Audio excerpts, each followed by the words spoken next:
Downtown St. Louis was so blacked out by a dense fog and smoke that visibility was limited to 50 yards. Of the 41 industries discharging directly into the Cuyahoga, 19 bear the onus of having been singled out for inadequately treating their wastes. Everybody is downwind or downstream of somebody else. Los Angeles has been plagued with a smog which irritates the eyes. When we started back in 1970, the newspapers, television, radio was so negative. Everything was falling apart. What's happening to the rivers that catch on fire? Why is it difficult to see the mountains in Denver or people, for that matter, in Los Angeles? EPA started out responsive to the public demand that something be done to clean up the environment and protect their health. How we got here is a really important question to understand if we're going to do the right things about making our program work better and be more effective at the national and state and local level.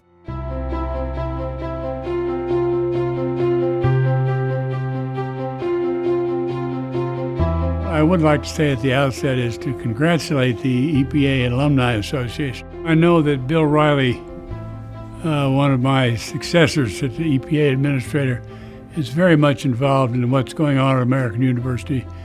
And they have done some wonderful work in sort of rationalizing the whole process of regulation that EPA is in charge of. A lot of the recommendations that come from the EPA Alumni Association is associated with cooperation, coordination, working together, collaboration. All of that is so important because it gives a sort of single face to EPA and makes it easier for the people, American people, to understand what their task is. EPA has had a major role in solving one of the global problems, the ozone hole, which was lobbied through what's called the Montreal Protocol. It was hard to communicate to people that something that they couldn't feel, couldn't taste, couldn't see, didn't cause any obvious respiratory problems was in fact a serious threat in the form of long-term exposure leading to an increased risk of cancer. The world came together, signed this protocol, and effectively banned chlorofluorocarbons. Now, doing that for carbon and its impact on the climate, which it seems to me the scientists have overwhelmingly said is going to need to be done.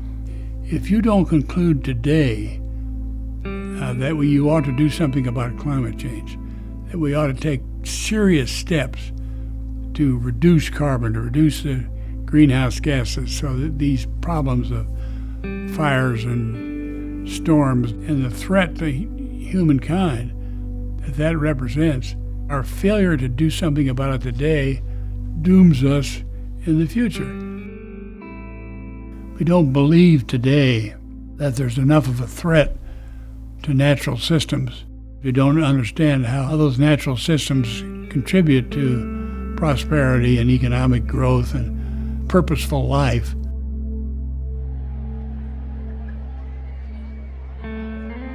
We certainly have had this tribal phenomenon that exists in politics today. If you're concerned about climate change, and you see that as a real problem coming at us in the future and faster than we thought. If you look at these hurricanes on the East Coast, fires on the West Coast, that's exactly what the scientific models predict will happen as climate change becomes a more severe problem. The use of natural capital is going to have a cost associated to it. We've got to understand that cost. We've got to all work together to ensure that progress is made on protecting public health and the environment. But at the same time, we don't want to wreck the economy. We want the economy to continue to prosper, which is necessary for natural capital and all of its other manifestations to work. Anything to do with politics here, it shouldn't have. The opposite of that is work together and move toward the same objective. We've simply got to step up and do something about it. We used to be leaders.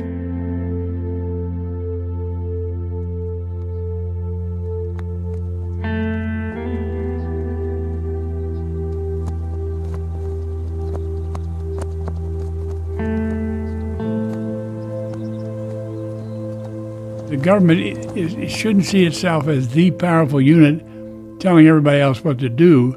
It should see itself as the orchestrator of constant progress so that the poor health and bad environment is gradually getting better until you look back 40, 50 years later, which is where we are now. It's a lot better, and it's a lot better because this agency existed. And that doesn't mean that the progress is over or that we're finished. You need to cleaning up the environment is not like building a highway or painting a house. You got to stay everlastingly at it. I think we've got to work very hard at seeing this effort to improve public health and the environment as a joint effort, an effort by both the regulated and regulating community. And I think both sides can do a lot to improve that. Collaboration means you get all the people who are going to be impacted by the needed changes together and give them the authority to make changes in the law or in its implementation that will greatly enhance the possibility of success in controlling that part of pollution. It doesn't work for every problem. It doesn't work all the time for problems it ought to work for. But where it does work, it's really a wonderful thing to observe, where you get all the people sitting around a table, some of whom have been suing each other for 25 years, and saying, why can't we work together? That's what really gets me excited when I see something like that happen. When you're in a room with all these people and you see them working together and finally say, yeah, we're going to make more progress together than we are apart. So let's decide to work together. The Environmental Protection Agency was formed to preserve and enhance the quality of America's most precious assets, our air, land, and water. With your leadership and the assistance of EPA's fine career professionals, and with a good working relationship with state and local environmental agencies, I'm confident we will accomplish our goal, the protection of the health and well-being of the American people.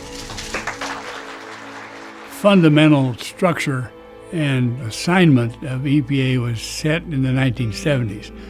There are 10 major statutes passed, and with the exception of the Clean Air Act and little pieces of the Clean Water Act, most of those laws are in place. And we have barely begun to understand and address those problems the way we should. It is true that EPA could do better. They could work better. They could be more respected in the country. They could make more progress. And part of it is the statutory base. I think there's a lot of flexibility within that structure that has been set up by the Congress over the period, that decade of the 70s, that we can adjust it to meet new requirements. I mean, the Congress was quite honest in passing that, said we don't know what all these problems are about. We think we need to deal with them because, among other things, our constituents are demanding it, and therefore they would pass these laws and then give a lot of flexibility to the agency to see if they can't make them work. Where we have found real, sustained success is where there are strong citizen organizations. Establishing that framework, convincing, I think, any fair-minded person that the government was serious about it was a necessary thing to do in the early days of the agency, and I think we accomplished that. And that was common back in the late 60s, early 70s. It isn't today by any means. We can't get these laws changed. And people will tell you, clean up all the water in the country, get all the drinking water back to its level of purity before we discovered in Flint, Michigan, we got some real problems here. But then they don't give you enough money to do it. I think that part of what's happened with the public's, quote, continued support of environmental improvement, but not coming up with the money, not coming up with support for enforcement, is too bad. One thing EPA really needs is a first-rate communication program. The public doesn't understand what you're doing, and why you're doing it and what the benefit is for them, and that it's all together and working, they're not going to support what is in their own self-interest. So how do you communicate that in such a way that it doesn't look like a threat? I think we've gotten to the point politically where we see the government as the enemy, and EPA is a good example of that. When it started, because we were taking serious steps to ensure that the laws were obeyed and the standards that were set were enforced by the states, and the states were encouraged to do the right thing. Now a lot of that willingness for the public not only to demand change, but to support change when it's necessary to make progress. And my own definition of freedom is not the same thing as a lot of freedom from government interference. Freedom is a series of steps that you take to be permitted to operate the way you're operating within a society. And the truth is, if you want to make a product or even provide a service in a free society, there have got to be rules that tell you how to do it. And if you don't have those rules effective and fair and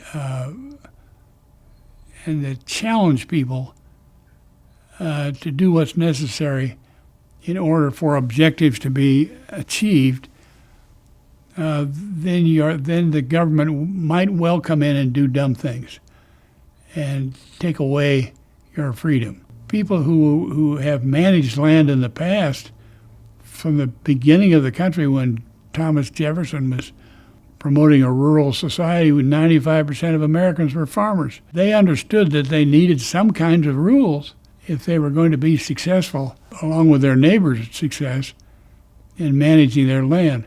We've lost that sense of ability. I think polarization and the kinds of problems we discussed earlier are partially responsible.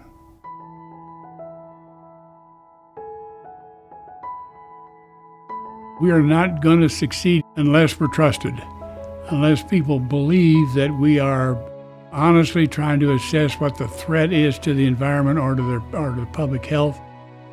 And if we haven't defined that carefully, we haven't involved the other levels of government, the citizens should be involved in understanding what it is we're trying to do, what we're trying to regulate, and how we're trying to go about it. And the values are work hard for trust, and the way to do that is not to ever violate that trust that people have given us. The minute we let people down by doing something that's not consistent with a very high standard of ethics, we are really not doing our job, and we will destroy the trust that people need to keep an agency like this going.